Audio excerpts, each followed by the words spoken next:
ඉතාලියේ ජූලි මාසේ 4 වෙනිදා සිදුවෙච්ච සිදුවීමක් පිළිබඳවයි කතා කරන්නේ. හැබැයි මේ සිදුවීමට ශ්‍රී ලාංකිකයෝ සම්බන්ධ නැහැ. නමුත් ශ්‍රී ලාංකිකයන්ට මේකෙන් පුංචි පණිවිඩයක් දෙන්න ඕන කියලා හිතපු නිසායි මේ වීඩියෝ එක මෙහෙම කරන්නේ. මේ සිදුවීම සිදුවෙන්නේ ඉතාලියේ මිලානෝ සන් සීරෝ කියන ප්‍රදේශයේ. තාත්තයි පුතයි දෙන්න එනවා බාර් එකකින් උදෑසන කැෆේ එකක් බොන්න. මේ කැෆේ එක බොන්න ආපුවාම තාත්තයි පුතයි දෙන්න ඉඳගෙන එළියේ මේ විදිහට තමන්ගේ උදෑසන ආහාරය ගන්නවා. කවදාවත් මේ අය හිතුවේ නෑ තාත්තයි පුතයි මෙහෙම ඉන්නකොට තාත්තා ඉස්සරහා තමන්ගේ පුතාට අවුරුදු 55ක් වයස ඇති පුතාට කෙනෙක් ඇවිල්ලා පිහියෙන් අනේ කියලා. හැබැයි පිහියෙන් ඇන්න. මේ පිහියෙන් ඇනපු පුද්ගලයා ඉතාලියේ ඉපදුණු ඒත් අප්‍රිකානු සම්භවයක් තියෙන දෙමව්පිය අප්‍රිකානුවන්. නමුත් ඉතාලියේ ඉපදිලා තියෙන්නේ ඉතාලියේ සිටිසන් අරගෙන තියෙන්නේ. ඉතාලියේ ඉපදුණු මේ තරුණයා එංගලන්තයේ රැකියාව කරලා තියෙනවා. එංගලන්තේ ජීවත් වෙලා තියෙනවා. හැබැයි එංගලන්තෙදිත් සිරදඬුවමකට යටත් වෙලා තියෙනවා. හේතුව මංකොල්ල කන්න මිනිමැරුමකට තැත් කරලා තියෙනවා. ඒ හින්දා තමයි එහෙ සිරදඬුවම් විඳලා තියෙන්නේ. පස්සේ යලිත් ඉතාලියට ආවෙන් පස්සේ තාත්තත් එක්ක ජීවත් වෙලා යම් ප්‍රශ්නයක් ඇති වෙලා මිලානෝ නගරයට ඇවිල්ලා තියෙනවා. ඊට පස්සේ මේ තරුණයා පිහියක් අරගෙන පාරේ ඇවිල්ලා එකපාරටම නොහිතපු වෙලාවක අර අවුරුදු 55ක් වයස ඇති ඉතාලි ජාතිකයට පිහියෙන් අයිනවා. පිහියෙන් අනිද්දී එතන බාර් එකේම හිටපු තව ඊජිප්ෂන් ජාතික ඊජිප්තු ජාතිකයන් දෙදෙනෙක් පැනලා තමයි මේක මැඩ පවත්වන්නේ. හැබැයි ඔහු මේ මොහොත වෙන විට අවුරුදු 55 ඉතාලි ජාතිකයා දැඩි සත්කාර ලැබමින් ඉන්නේ. මේ මොහොත වෙන විට. එතෙන් තත්ත්වය අසාධ්‍ය වුණත් මෙතනින් ගන්න ඕන පණිවිඩයක් තියෙනවා. අර තරුණයා වල්ලගත්තන් පස්සේ තරුණයා කියලා තියෙනවා මම ගොඩක් විනෝද වුණා. හැබැයි මං ආයෙ එළියට ඇවිල්ලත් මේ දේ කරනවා කියලා. මේකේ පැති ගොඩක් තියෙනවා. සමහර අය කියනවා ඩ්‍රග්ස් අරගෙන එතකොට මොලේ හොඳ නැහැ. අරකයි මේකයි. ඉතින් එහෙම කියන පිරිසක් ඉන්නවා. හැබැයි වෛද්‍ය වාර්තා ආපුවාම ඒකේ කින්ද මන්ද හොඳ නරක මොනා හින්දාද කෙරුවේ කියලා එයි. හැබැයි මොනා හින්දා වුණත් මේ සම්බන්ධතාව බිඳ වැටීම දෙමව්පියෝ දරුවා අතර තියෙන සම්බන්ධතාව බිඳ වැටීම සහ සමාජයේ තියෙන යම් කොටස් එක්ක ඇබ්බැහිවීම තුලින් මේ ජීවිතේ තමන් කරන්නේ මොනවාද කියලාවත් තරුණියෝ දන්නේ නැහැ. තමන්ට හිතුණු දේ කරන්න පෙළඹිලා මිනිස් ජීවිතත් එක්ක සෙල්ලම්ද කරන්නේ. තමන්ට හිතෙනවා ආසාවට පිහින් අයිනවා කෙනෙක්ට. මිනිස්සු මරලා දාන්න කොහොමද එහෙම අයිතිය? අපිටත් මේ පහරක බහලා යන්න පුළුවන්ද එතකොට?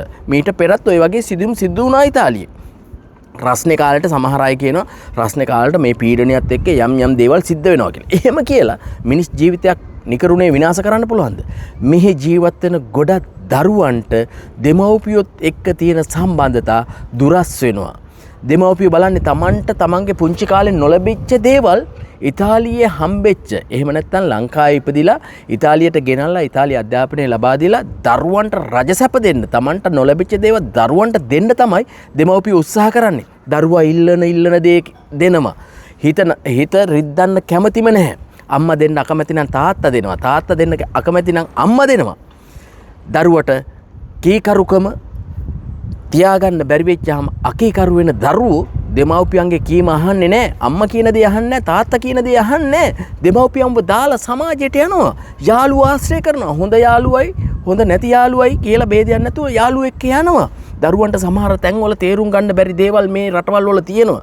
දරුවෝ එකපාරට මේ සමාජයට ගිහිල්ලා වැරදි දේවල් වලට ඇබ්බැහි වෙච්චාම මනසවල් විකෘති වෙලා මද්ද්‍රව්‍ය වලට වෙන අනවශ්‍ය ආශ්‍රයන් වලට ගිහිල්ලා දරුවෝ සමහර අය විනාශ වෙලා තියෙනවා. සමහර දරුවෝ ඉන්නවා හිරගෙවල් වල.